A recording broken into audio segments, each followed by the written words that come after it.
Before we get started, I have an important message. If you're on Medicare or about to be, you don't want to go it alone. And you don't want to just call the first guy who sends you a postcard. My husband did that, and he wound up with some bad advice that costs us a penalty each month that will never go away. So, what can you do? Contact one of our member experts by going to certifiedmedicareagents.com and searching your state for an agent. You'll be able to look through our member agents and read about them. Then you can reach out to the agent or broker you select directly through the site. Now, one thing you should know is other sites who do this sell your information to 15 or more agents so you can get hundreds of unwanted phone calls. Not so with certifiedmedicareagents.com. You'll only be contacted by one agent, and if there is a problem, I may personally reach out to you. But generally, you will only hear from the one agent you select. So head on over there right now before you forget and find a qualified and certified agent that can help you today. Now, let's start our program.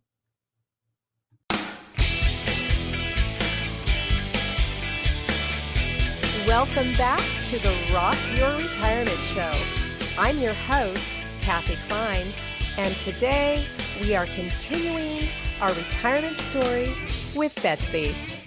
I think the last time we talked was just before I retired. And so I had my good last days of work right at the beginning of March. And it felt good to really kind of like wrap up all of my work and leave everything in good shape with well-documented information about where everything was and that sort of stuff. So I could leave on a note of, feeling good and positive and proud about the work that I had done there. But my coworkers gave me a nice send-off. They had a nice lunch event in the office, and I got some travel-related gifts like a travel pillow and a luggage tag that has a phone charger on it, and a water bottle and little travel journal, things like that. So it was very, very nice of them to do that. They also had a happy hour for me on my very last day. And my husband came downtown to join the fun of the happy hour, which was really nice.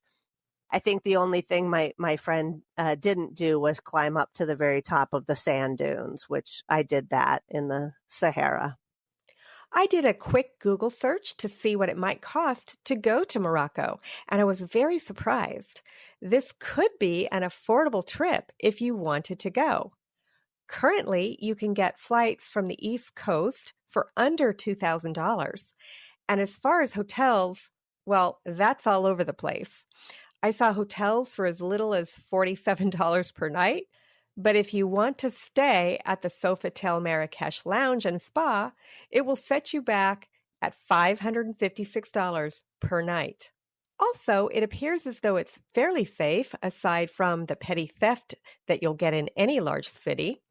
So if you've considered going to Morocco, perhaps you could go and climb to the top of the sand dunes like Betsy did. As far as being the youngest on the trip, that actually might be a benefit if you are open to intergenerational discussions. It was different, but I have to say I was very, very impressed with some of these fit, well-traveled older people. I really hope I can be like that. There was one woman on our trip who was 85. She'd gone on 15 trips with this tour company. And believe it or not, after Morocco, she was going to go on to Turkey for another 2 weeks with the tour company. I asked some of the older people that were on the tour what their advice was for retirement, because some of them had been retired for quite some time. And they said, just ease into it. Don't try to take on too many things at one time. It's a reminder that age is just a number and that we should continue to pursue our passions and explore the world around us, no matter our age. And as far as travel goes, you may find it more appealing to go with a group when you travel because it can have some amazing benefits that you don't get when you make up the tour on your own. I was really impressed with how we were able to do some things that the average tourist doesn't do. Like we went into these like nomad camps in the Sahara and saw how the nomads live. They invited us into their tents and we had tea with them. Um, so, there were some experiences like that. We also went to a hammam, a public hammam, which is like a Moroccan bath type of thing. It's something that the Moroccan people do like about once a week. They go to these like public baths where it's kind of a big giant steam room with buckets, and then there's ladies that come around and scrub you. And the men and the women are separated in these uh, hammams. But yeah, my skin was like thoroughly scrubbed, like every bit of dead skin came off of me. It felt really good. I want to find something like that to do here. Betsy's experience in Morocco is a reminder of the rich cultural history and traditions of the country. Morocco has a long and diverse history that Berber, Arab, and European influences over the centuries have shaped. The country is known for its beautiful architecture, colorful markets, and delicious cuisine. The hammam, or public bath, is a public tradition in Morocco that dates back centuries. These communal baths were once an important social gathering place for both men and women. Today, they continue to be an important part of Moroccan culture, offering a chance for people to relax and socialize while enjoying a refreshing scrub and steam. Similarly, the nomadic lifestyle of the Berber people has been an important part of Moroccan culture for centuries. Betsy's experience of visiting a nomad camp in the Sahara and having tea with them offers a unique insight into their traditional way of life. So yeah, overall the trip was fantastic. The food was very good. You do have to be somebody who likes olives and lamb if you want to go to Morocco. I I think I ate a good like 10 olives at every meal probably. Moroccan cuisine is known for its vibrant colors, bold flavors, and unique cooking techniques. The use of spices such as cumin, cinnamon, and turmeric is common in Moroccan dishes, as well as the use of preserved lemons and olives. Betsy mentioned a lamb meal that she had in Marrakesh, where the lamb was cooked in a hole in the ground. This cooking technique is known as mechoui. I hope I'm pronouncing that right, and is a traditional way of cooking lamb in Morocco. The lamb is seasoned with a blend of spices and slow roasted in the ground, resulting in tender and flavorful meat. Overall, trying local cuisine is a great way to experience the culture of a new place. It allows you to taste the flavors and ingredients that are unique to the region. They have a beautiful colorful assortment of all three colors of green, black, and like the kind of pinkish purple ones that get put on the tables at the meals. One of the lamb meals that we had was it was in Marrakesh, which is an absolutely crazy place to visit with just so much happening in this big square. There's snake charmers and things like that there. And but we went to this lamb restaurant there where they cooked the lamb in this hole in the ground right beside the restaurant. So that was fascinating. It was good food and very authentic. Yeah, you could go beside the restaurant and look in the pit in the ground, but then when they brought the food out, it was just on your plate, like just a big pile of lamb. Yeah. Food is part of the culture in areas around the world. There are other cultural aspects of traveling as well. Bargaining is common in many parts of the world, including Morocco. While it may seem intimidating at first, it can be a fun and rewarding experience.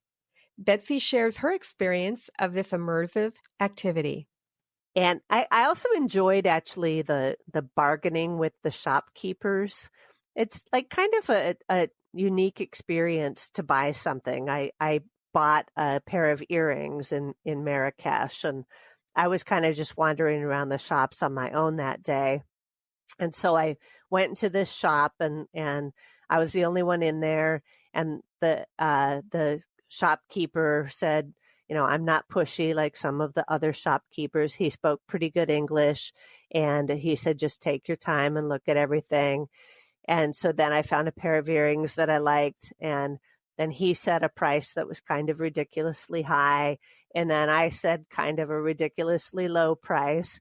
And then we went back and forth several times, and then like we were both happy with the final price. And then he asked me if I wanted a cup of tea after we arrived on a price, and I bought the earrings, and I sat there and enjoyed a cup of tea with him. And he told me more about his life in Morocco and his family. And so it was really interesting. But traveling can also have its challenges. As Betsy explains, the life of nomads in Morocco is not an easy one. They live in tent structures in the middle of the desert and have to constantly seek out places for their goats to graze. Then, when the area dries up, they have to pack up and move to another location. There are no modern conveniences that we're used to. When you immerse yourself in the culture of where you're traveling, you get a better idea of what life is like for the people who live there. So it's like out in the middle of the desert, and they live in these little tent structures, and then they have their goats are nearby in kind of a little pen, and pretty much every day they have to be constantly seeking out places to take their goats to graze. Then that all the area around them kind of dries up, and there's no place within several miles for their goats to graze. Then they have to like pack up their whole camp and move to another place. I don't know. It seems like a hard life, and they're cooking in a little like brick type of an oven, making bread there, and just not any of the modern conveniences that. Some English, and then our guide was able to translate also, because our guide spoke both Arabic and Berber, which is the language of the native people of the area.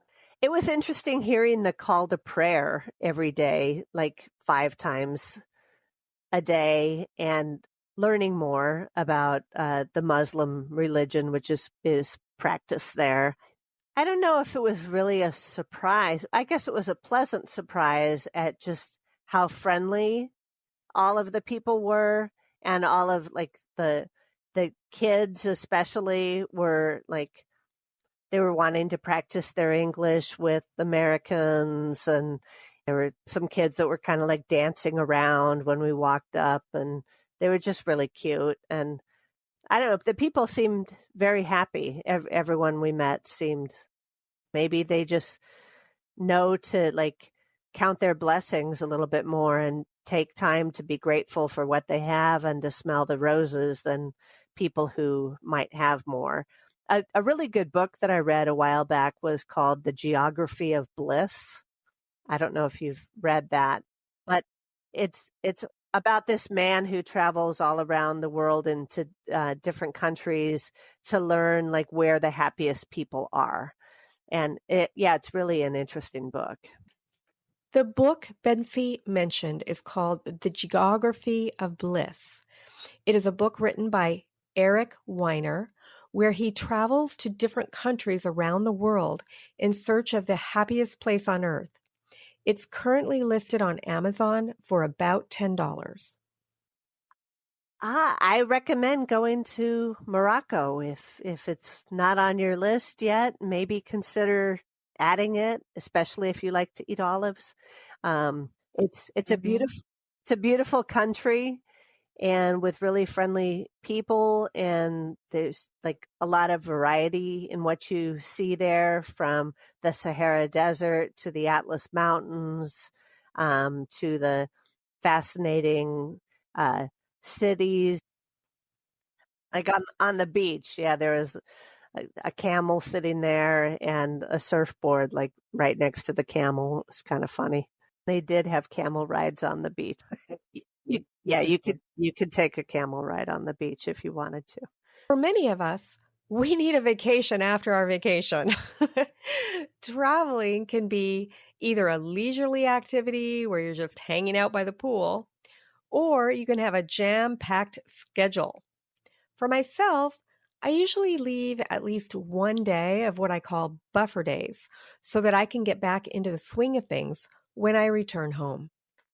So when I got back, I spent some time really just kind of relaxing, catching up on my sleep.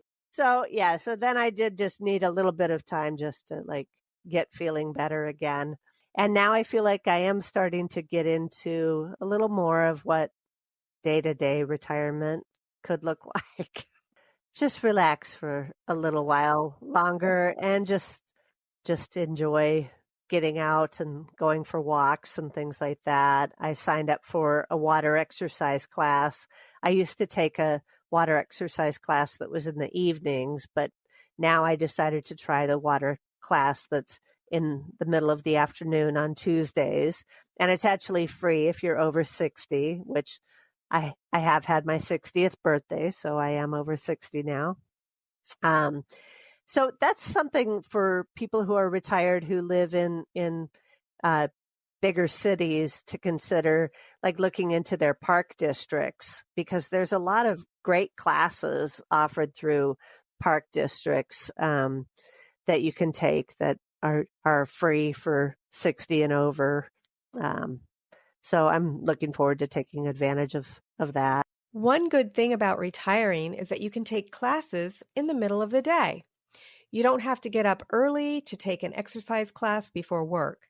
There are many places you can look for classes like these. Start by talking to your local gym. Some Medicare plans offer free gym memberships through Silver Sneakers, Silver and Fit, and others. You can also check with your local senior center. In addition to fitness classes, you might find an art class or a music class that you like. And of course, don't forget to check Ollie if you are in a city with a university. We've discussed Ollie before, but for our listeners, Ollie stands for Osher Lifelong Learning Institute. They offer free or highly discounted short programs. For example, I'm taking a 2-hour class on collage next month, and the cost is only $10. So whether you're just starting out in retirement or you've been retired for some time, take a page from Betsy's book and explore what your community has to offer. Who knows, you might just discover your new passion or hobby, and it can bring joy and fulfillment to your golden years. We're so glad that you joined us again today. We'll see you next time on the Rock Your Retirement Show. Bye.